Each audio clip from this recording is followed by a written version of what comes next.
주의 전에 온 여러분들 환영하고 축복합니다. 오늘 말씀의 제목을 함께 읽어보겠습니다. 시작. 여기다 신자를 붙이면 신기한 일을 행하시는 주, 기적을 행하시는 주. 우리 기독교의 신앙에서 중요한 것이 체험입니다. 하나님을 섬기면서 하나님은 어떤 분인가를 체험해야 됩니다. 욥기서에 보면 욥은 하나님이 어떤 분인가를 쭉 체험하는데, 욥기서 1장에 보면 이제 수많은 양떼, 석떼, 낙타 이런 것, 동양에서 최고 부자였는데 어느 날 이제 10명의 자녀들이 지붕이 무너져가지고 생일잔치다 무너져서 다 죽었어요. 그리고 또 이웃나라 사람들이 와서 가지고 있는 모든 재산을 다 빼앗아가 버렸습니다. 그리고 자기 몸이 병이 걸렸어요.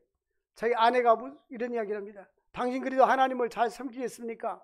하나님을 저주하고 죽으세요. 욥은 뭐라고 말하냐면, 주신 자도 여호와시요 취하신 자도 여호와시니 여호와의 이름을 찬양받을지니라. 소위 믿음 없는 사람 볼 때 미쳤어 그런 거 같잖아요. 근데 그게 욥기의 1장이었습니다. 욥기 42장에 보면 모년에 여호와께서 욥에게 복을 주셔서 갑절의 복을 주셨더라. 욥기 1장에 나와 있는 소와 양과 낙타 모든 숫자 곱하기 2로 42장에 나오고, 다시 10명의 자녀를 주어서 똑같이 아들 7에 딸 3인데 하나님은 숫자도 정확히 맞춰서 똑같이 아들 7에 딸 3. 근데 나중에 난 딸들은 그 나라에서 가장 아름답더라. 할렐루야. 옛날에는 제가 그 성경을 읽을 때 그냥 지금 생각하니까 아이고 고생 많이 했네. 그래 20명 낳네. 다둥이 엄마네, 다둥이 엄마. 그래서 욥은 간증이 있었어요, 삶에. 그래서 욥기 42장이니까 하나님은 능치 못할 일이 없고 못 이루실 일이 없고, 내가 과거에는 하나님을 귀로만 들었더니 이제는 눈으로 보게 되었습니다. 이게 체험했다는 거예요. 여러분들도 우리 하나님이 기이한 일을 행하신다. 이 말은 사람이 할 수 없는 일, 또 사람이 생각할 수 없는 일들을 하나님이 행하신다. 그래서 기이한 일을 행하시는 주. 이 전체의 내용의 스토리는 이와 같습니다. 이스라엘 백성들이 바벨론으로 포로를 잡혀갔어요. 그래서 구약성경 보면 호세아서부터 말라기까지 12소선지사가 있어요. 호세아, 요엘, 아모스가 쭉 나가서, 근데 학개, 스가랴, 말라기 제일 마지막 부분 세 권은 이스라엘 백성들이 바벨론으로 포로 잡혀갔다 온 후에 기록된 선지서입니다. 그러니까 우리가 본 이것도 포로 후 선지서입니다. 그 전에는 포로 전 선지자인데, 포로 전의 선지자들이 당신들 회개하시오, 안 그러면 나라가 멸망할 것입니다, 당신들 포로 잡혀갈 것입니다 라고 계속 예언했던 그런 내용들이고요. 이제는 학개, 스가랴, 말라기는 하나님이 회복을 주실 것입니다. 하나님께서 이러한 회복을 주실 것입니다. 우리는 이렇게 살아야 됩니다 하는 권면의 말씀이 들어있는 것입니다. 그러므로 스가랴서는 역시 똑같이 하나님 나라에 대한 회복이 들어있어요. 하나님은 특별히 그의 백성을 향해서 계획을 갖고 있어요. 하나님은 우리를 향한 계획을 갖고 있어요. 내가 내 자신이 별 볼 일 없는 사람이 느낄지 몰라도 하나님 볼 때는 이렇게 말합니다. 하나님은 내 눈에는 너희가 귀하니라. 그래서 귀하고 놀라운 회복을 약속하셨습니다. 첫 번째 말씀은 하나님의 백성을 사랑과 진리의 공동체로 회복해 주시겠다는 것입니다. 이스라엘 백성들이 이웃나라에 포로 잡혀가서 주권도 없고 자기 소유 재산도 없이 종노릇하고 있었습니다. 70년 동안 이방 나라에서 살았습니다. 저들에게 하나님은 약속합니다. 하나님께서 이제 사랑의 공동체로, 진리의 공동체로 회복시키겠다는 것입니다. 1절에 보니까 스가랴 선자는 만군의 여호와가 말하노라. 그러니까 이 만군의 여호와란 말은 이런 뜻이 있습니다. 만군의 여호와란 말은 우주 만물을 창조하신 전능하신 하나님, 역사와 인간의 생사와 복을 주관하시는 하나님, 나는 모든 걸 다 이룰 수 있다 뿐만 아니라 내가 약속한 모든 것은 반드시 이루어진다. 이런 내용이 만군의 여호와 하나님입니다. 그래서 하나님 편에선 만군의 여호와가 말하노라 할 때는 나는 전능하신 하나님이다. 모든 걸 다 하실 수 있다. 우리 인간 편에서는 만군의 여호와 하나님 할 때 하나님이 약속하신 걸 다 이루어 주시잖아요. 그런 뜻입니다. 전능하신 하나님이요 약속을 이루시는 하나님을 만군의 여호와 하나님이라고 합니다. 만군의 여호와요. 이스라엘 백성들은 이 만군의 여호와를 많이 불렀습니다. 언약하시면 반드시 성취해 주시고, 신구약에 수많은 언약들이 있잖아요. 사람은 약속해도 지킬 수 없어서 못 지키는데 하나님은 약속하면 전능하시기 때문에 다 들어주시는 것입니다. 하나님은 그의 백성들에게 사랑과 관심을 가지고 계십니다. 질문, 하나님은 질투가 있을까요, 없을까요? 질투가 많을까요, 적을까요? 엄청 많습니다. 2절 한번 같이 읽어보겠습니다. 2절 시작. 만군의 여호와가 이같이 말하노라. 내가 시온에 크게 질투하며 그리하여 크게 분노함으로 질투하노라. 조금 질투가 아니라 크게 질투. 네? 하나님을 사랑해야 될 하나님의 백성이 우상을 숭배하든지 하나님보다 세상 것을 더 사랑하면 하나님께서 조금 질투합니까? 크게 질투합니까? 크게 질투합니다. 왜냐하면 이 질투는 사랑이 있기 때문에 질투하는 겁니다. 하나님이 그의 백성을 이와 같이 사랑하는 것입니다. 이 시온이란 말은 예루살렘 성전이 있는 곳이 바로 시온산이었습니다. 그래서 여기서 시온이란 말은 하나님의 백성들을 말합니다. 하나님의 백성들에 대해서 내가 질투한다. 그리고 질투한다는 말은 열정과 열심을 낸다는 뜻입니다. 하나님의 백성들에 대해서 하나님을 열심히 사랑하기 때문에 지켜보는 거예요. 하나님을 사랑하는지 딴 눈 파는지 안 눈 보고서 우리가 하나님보다 다른 것을 사랑할 때 질투하고 계속해서 다른 짓 할 때 하나님은 징계하신다는 말씀이에요. 하나님은 자기 백성을 사랑하는 만큼 비례해서 질투하시는 하나님이십니다. 하나님이 그 백성을 질투하는 이유가 무엇일까요? 하나님이 사랑하기 때문인 것입니다. 하나님이 사랑하니까 사랑하는 자들이, 내가 사랑하고 아끼는 사람이 다른 짓 하면 질투하잖아요. 나하고 관계없는 사람은 질투할 필요가 없는 거예요. 그래서 우리 하나님은 질투의 하나님이신데 출애굽기 20장 6절 말씀에 보니까 나 여호와 하나님은 무슨 하나님인즉 질투하는 하나님. 하나님 이렇게 말, 나 질투 많어. 나 질투하는 하나님이야. 우리가 볼 때 하나님 이상하죠. 하나님 안 같잖아요. 근데 우리 하나님 질투하는 하나님이에요. 하나님은 사랑도 많지만 질투도 많으시단 말이에요. 그래서 사랑하기 때문에 질투하는 거예요. 나 여호와 하나님은 질투하는 하나님인지. 나를 미워하는 자는 죄를 갚는데 아비로부터 3, 4대까지 갚지만 나를 사랑하는 자는 내 계명을 지키는 자에게는 몇 대까지 은혜를 베푼다고요? 1000대까지 은혜를 베푸느니라. 하나님을 잘 섬기면, 조상들이 하나님을 잘 섬기면 그 후손들이 잘 됩니다. 믿음의 사람들은 간증이 있어요. 간증. 믿음의 사람들은 간증이 있다니까요. 저보다 전번 총신대학교 신학대학원 총독창 회장한 목사님이 그런 간증을 하시더라고요. 개척교회 할 때에 중앙대학교 법대 그 학과장이었던 그 교수님이 옛날 그 아시아나 항공기가 사고 난 적이 있어요.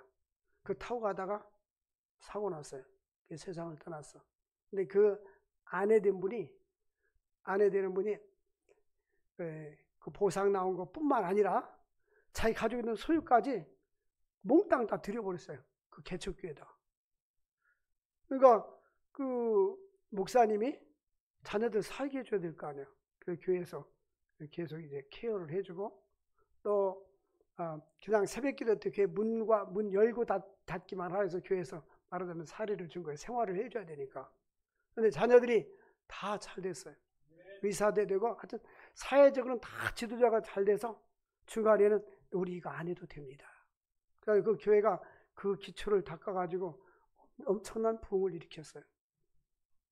여러분들 그렇게 하라 소리는 아닙니다. 또 그 사고 나도 안 되고.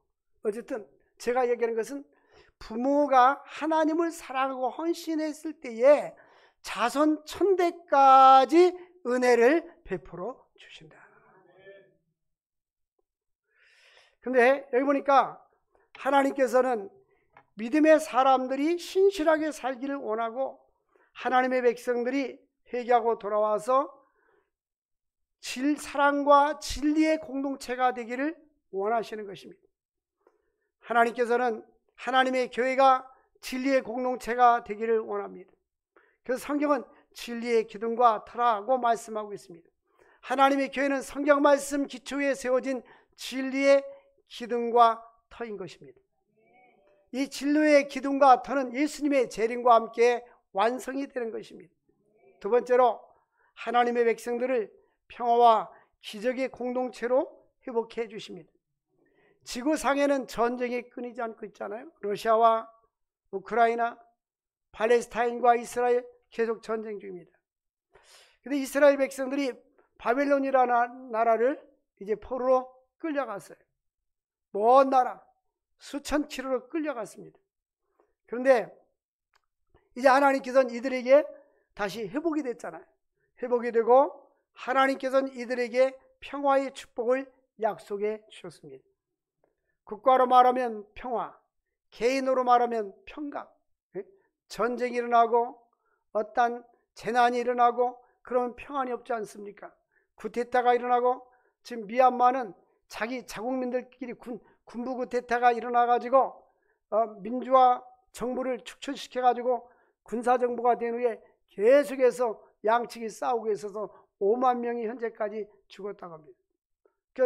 우리 선교사님이 계속 문자하고 메일 오는데 교회로 젊은이들을 자꾸 정부군들이 잡아가려고 해서 군입대 시키려고 해서 다 도망가고 지금 이러고 있어요. 그런데 세계 전쟁이 우크라이나, 이스라엘 전쟁이 있으니까 가려워서 외국에서 지금 미얀마에 대한 관심이 없는 거예요. 여러분, 하나님께서 이스라엘 백성들에게 평화와 기적의 공동체를 회복시켜 주시겠다고 약속했습니다. 우리나라도 평화의 공동체가 되기를 원합니다. 저 북한 동포들이 오물이 갖다 풍선하면서 버리고 있잖아요. 저 사람들은 오직 할 일이나 없으면 저런 일 할까? 응? 참 안타까운 일이에요. 하나님은 자기 백성들에게 평화의 축복을 주시고 이 평화의 모습을 어떻게 말하고 있는지 아십니까? 보니까 3절 보니까 여호와의 성산이 되는데 이제 3절 여호와가 이같이만 내가 시온에서 돌아와 예루살렘 가운데에 거하리니 시온에 돌아와. 이 말은 하나님께서 과거에는 이스라엘의 택함 받은 백성들에게 떠나버렸어요. 그 백성들이 범죄할 때에 떠나버렸습니다. 그런데 하나님께서 다시 돌아오겠다는 말씀입니다. 이게 무슨 말씀이에요? 여러분들 하나님의 뜻대로 살지 않으면 이 가정도 하나님 떠나버리고 로마서 1장에 보니까 하나님이 버림받았다는 하나님이 버림받으면 그 인생 망가지는 것입니다. 이 세상에서 가장 불쌍한 사람이 하나님께 버림받은 자들입니다. 저들이 여자가 여자와 더불어 남자와 더불어 부끄러운 일을 행하는데 이 동성연애입니다. 2000년 전에도 고린도 지역에는 동성연애가 있었어요. 그 로마서가 고린도 지역에서 기록됐거든요. 그래서 하나님께서 저들 부끄러운 욕심의 대로 내버려뒀다고 했어요. 그리고 예수 믿지 않고 하나님 믿지 않는 사람들 저들의 마음에 상실한 대로 내버려뒀다고 했어요.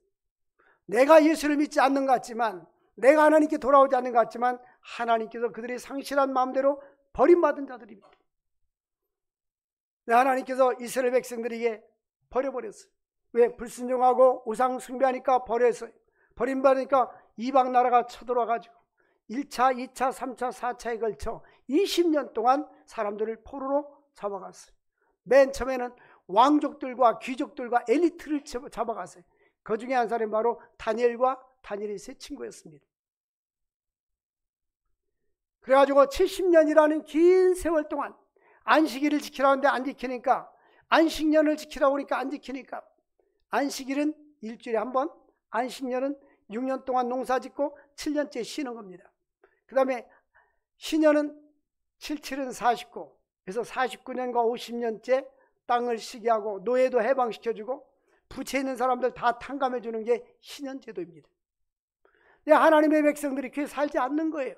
하나님께서 그들을 그냥 두지 아니하고 바벨론 다 포로 잡아갔어요. 그래서 하나님께서 거기 계시지 않는다는 말씀입니다.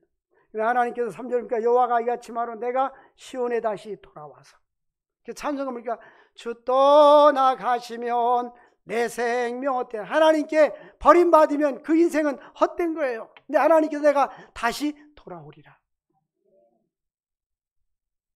내가 시온에 다시 돌아오리라. 돌아와서 예루살렘 가운데 거하리니 거기 하나님이 계시겠다는 것입니다. 하나님 임재가 예루살렘은 진리의 성읍이라 일컫겠고 만군의 여호와의 사는 성산이라 일컫게 되리라. 이제 우리 주 동해하는 교회가 진리의 성산이 될 수 있기를 원합니다. 하나님의 말씀에 진리가 선포되고 여러분 가정에도 믿음의 공동체가 될 수 있기를 원합니다. 그런데 하나님께서 이 평화라는 것이 기적이에요. 평화와 기적의 공동체인데 4절에 보니까 만군의 여호와가 이같이 말하노라. 예루살렘 길거리에는 늙은 남자들과 늙은 여자들이 다시 앉을 것이라. 여기 보니까 왜 늙은 남자와 늙은 여자가 나오냐면 전쟁이 일어나면 노인들이 없어져요. 그리고 바벨론에서 그 이스라엘 고토까지는 너무나 거리가 멀어서 수천 킬로가 되기 때문에 걸어올 수가 없어서 노인과 어린아이들이 없는 거예요. 근데 다시 한번 하나님께서 이 나라에 회복을 주시겠다는 말씀인 것입니다. 가정이나 어디나 노인이 있다는 것은 축복입니다. 우리 대한민국 축복받았어요. 세계 두 번째로 장수국가, 1등은 어디입니까? 일본, 2등은 한국. 1960년대 평균 나이가 54세였는데 지금은 이제 83세, 84세가 됐어요. 그래서 60년 동안 우리나라 평균 연령이 30세가 늘어났어요. 그러니까 2년에 한 살씩. 여러분 좀 시간 더 기다리면 이제 2년에 한 살씩 곱하면 100살 헐쩍 넘어갈 거예요. 미래를 예측하는 사람들은 앞으로 150세 사는 시대가 올 것이다. 근데 우리 시대는 아닌 것 같아요, 아무래도. 근데 두 사람은 보니까 그래도 그때까지 살고 싶은데요. 이런 사람들 오래 사십시오. 근데 이제 거리의 노인들, 하나님께서 이제 회복을 주시는데 어떤 회복이냐면 하나님이 다시 돌아오면 진리의 성읍이 되고 노인들이 많게 될 것이다. 뿐만 아니라 5절에 보면 그 성읍거리는 소년과 소녀들이 가득하여 거리에서 뛰놀게 되리라. 우리나라는 지금 경제가 많이 성장하고 있어요. 1964년 이래로 이제 선진국이라고 평가된 나라가 하나가 있는데 대한민국입니다. 그 전에 진입하지 못했는데, 근데 지금 감사한 것은 우리가 개인 국민 소득이 일본을 처음으로 앞섰다 하는 것이 한 일주일이나 열흘 전에 뉴스에 나왔었어요. 이때는 크게 하면 해야죠. 우리는 일본을 앞서면 무조건 하면 돼요. 일본 앞섰다, 할렐루야.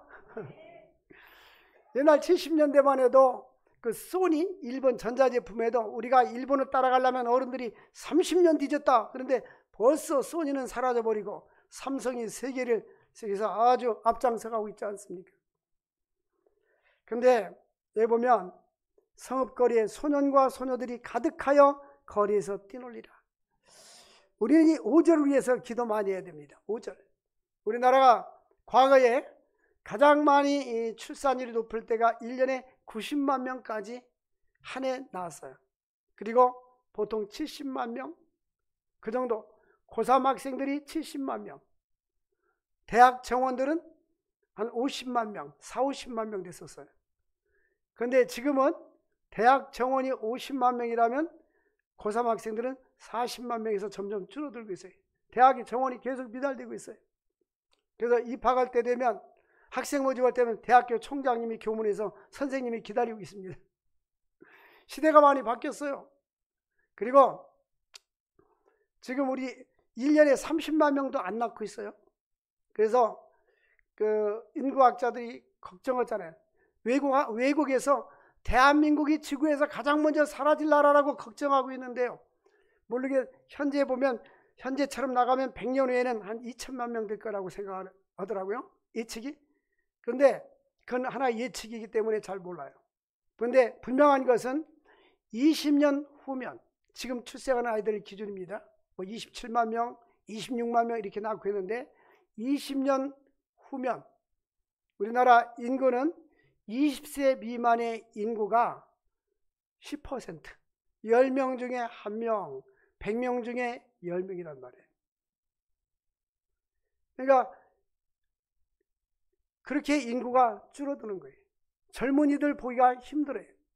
그래서 우리나라가 다른 것보다도 지금 그 인구 정책의 최우선을 쓰지 않으면 이제 우리나라 경제가 생산성 인구가 없어서 마비가 됩니다. 지금 우리나라가 그 국민연금이라든지 이런 연금 때문에 고민하고 있잖아요.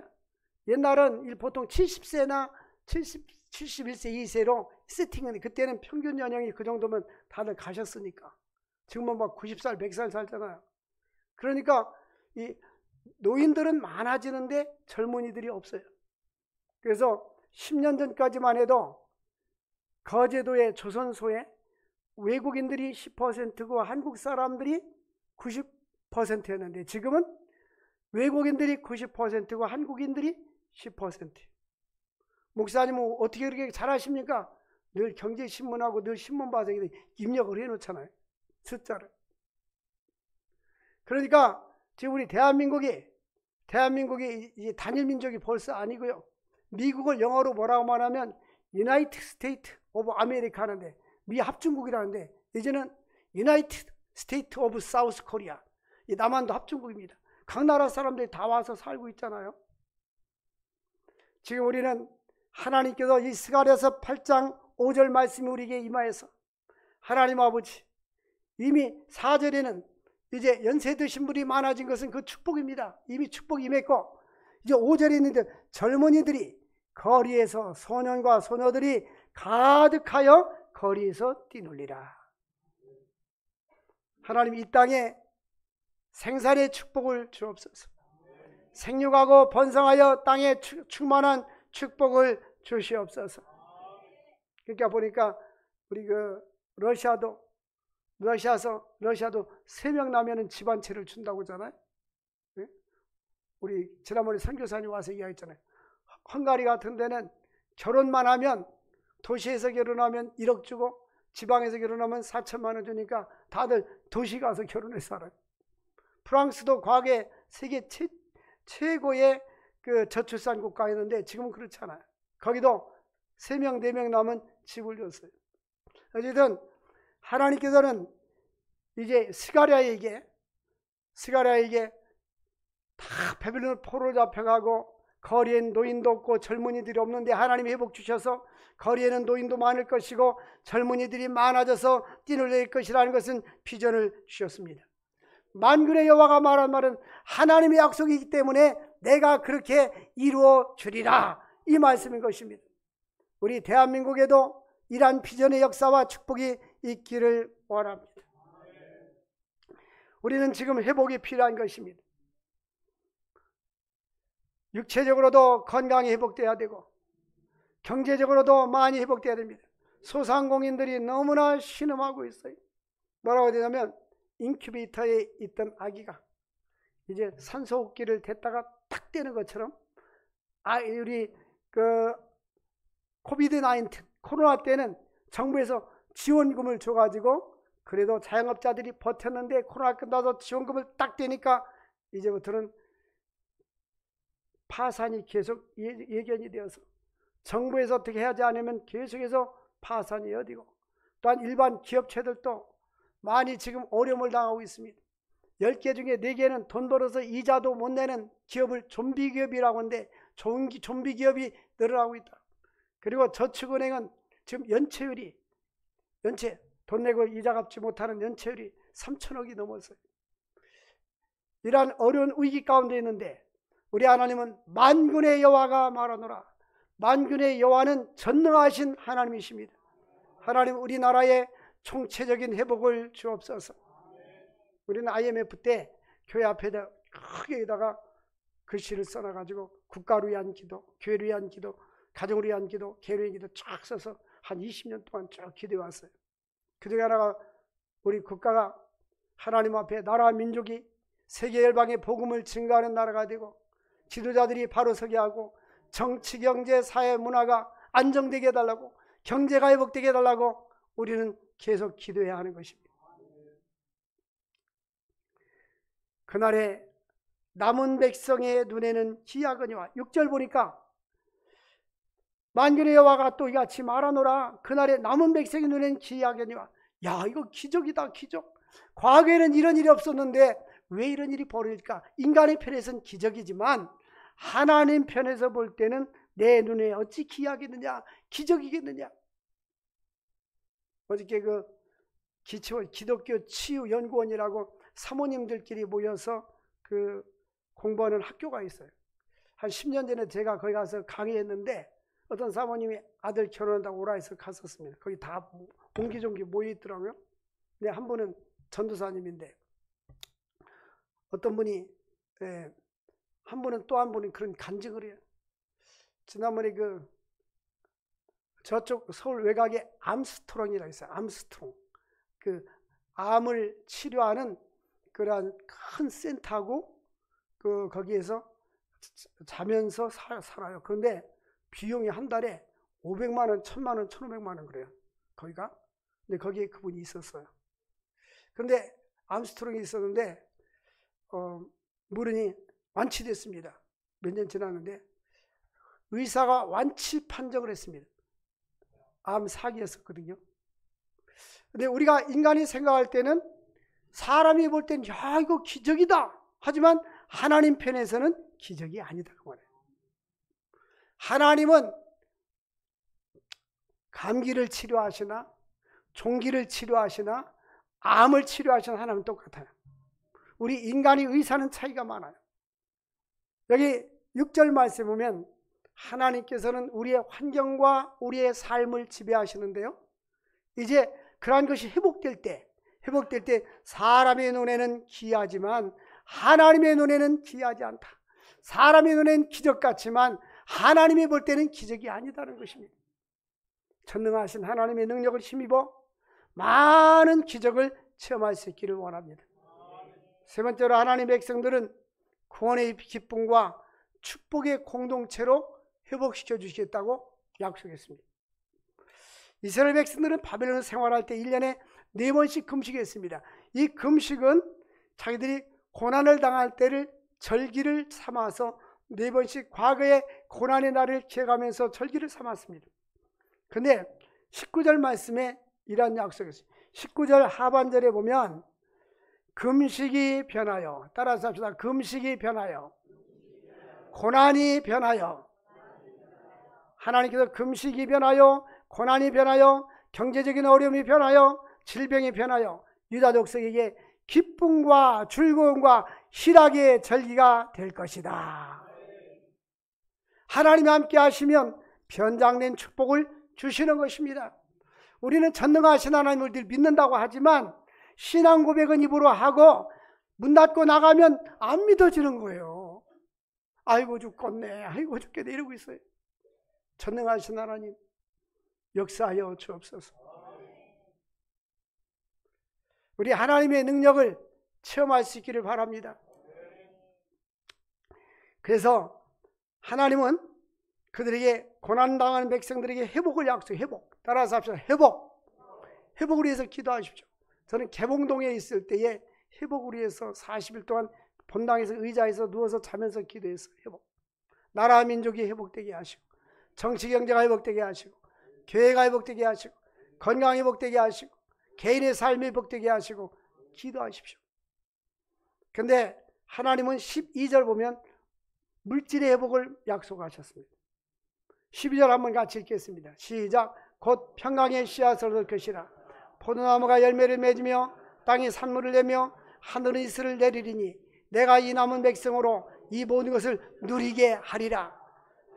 농사 짓는 사람들이, 이스라엘 백성들은 주로 포도나무를 재배해서 이제 포도주나 포도즙을 수출합니다.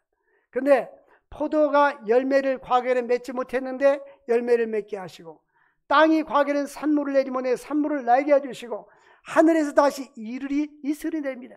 비 대신 조용히 이슬을 내려서 곡식에게 이제 열매 맺는 데 도움을 줍니다. 하나님께서 여러분들에게도 땅의 기름진 축복과 하늘의 이슬 같은 축복이 있기를 바랍니다. 이 이슬의 축복은요, 조용히 소리 없이 내리는 거예요.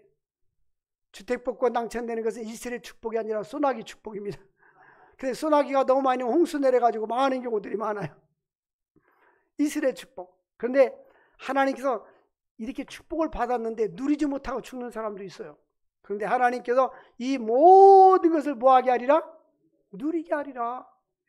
12절 하반절에 보니까 이 모든 것을 내가 누리게 하리라. 13절 말씀에 보면 유다 족쇄가, 이스라엘 족쇄가 너희가 이방 가운데서 저주가 되었으나 과거에는 바벨론 끌려가지고 저주거리가 됐지만 이제는 내가 너희를 구원하여 너희가 복이 되게 하리라. 우리 인생은 내가 사는 겁니까? 하나님이 만들어 주시는 겁니까? 다시 두 번째, 말하지 않는 사람에서 두 번째 또 기회를 주는 겁니까? 내가 사는 겁니까? 하나님이 만들어 주시는 겁니까? 만들어 주셔야 돼요. 내 힘으로 안 됩니다. 네? 이는 힘으로 되지 아니하고 능으로 되지 아니하고 나의 신으로 되느니라. 그런데 하나님께서 너희가 복이 되게 하리라. 그러므로 두려워하지 말라. 손을 견고하여라. 이 말은 담대하라는 말씀인 것입니다. 왜? 하나님이 함께 하시니까. 여호와가 나의 목자시니 내가 부족함이 없으리로다. 성경에는 무엇에 소망을 두라고 했습니까? 디모데전서 6장 17절에 보니까 함께 읽겠습니다. 시작. 내가 이 세대에 부한 자들을 명하여 마음을 높이지 말고 장하면 재물에 소망을 두지 말고 오직 우리에게 모든 것을 누리게 하신 하나님께 돌아. 후히 주시고 후히 주실 뿐만 아니라 뭐하게 하셔요? 누리게 하신 하나님. 좀 누리면서 살아요. 앞뒤자로 인사합시다. 누리면서 합시다. 시작. 어떤 사람은 누릴 게 있어야지요. 치킨 사다가 오른쪽 자리는 남편, 왼쪽 자리는 여편.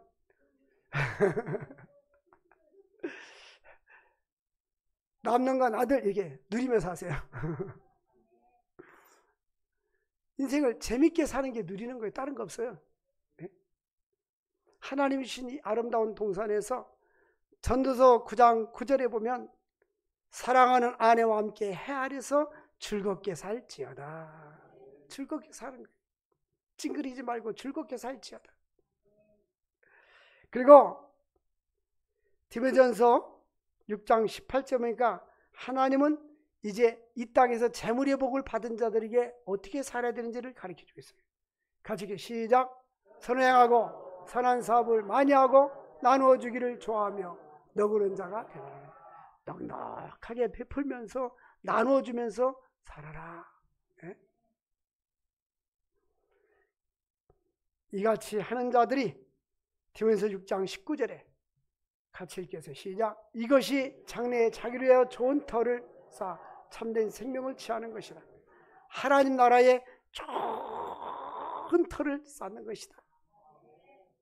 제가 몇 번 말씀드렸잖아요. 전에 한국의 유명한 신유 집회하는 어떤 모 권사님이 있었는데 비몽사몽간에 천국에 갔는데 아름다운 집들이 많이 있는데 네? 주님께서 자기를 오라고 해서 따라갔더니 집을 보여주더랍니다. 좋은 집들을 많이 보는데 내 집은 어디 있습니까? 저 뒤끝 데려가더니 조그만 짓다마른 오두막 집을 보여주더랍니다. 이게 뭡니까? 그러니까 너는 이 땅에다가 채물물을 많이 싸고 하늘에 안 싸서 남들이 집 짓다 남은 거 판자 모아다가 지금 짓다 말았다 그러더라고요.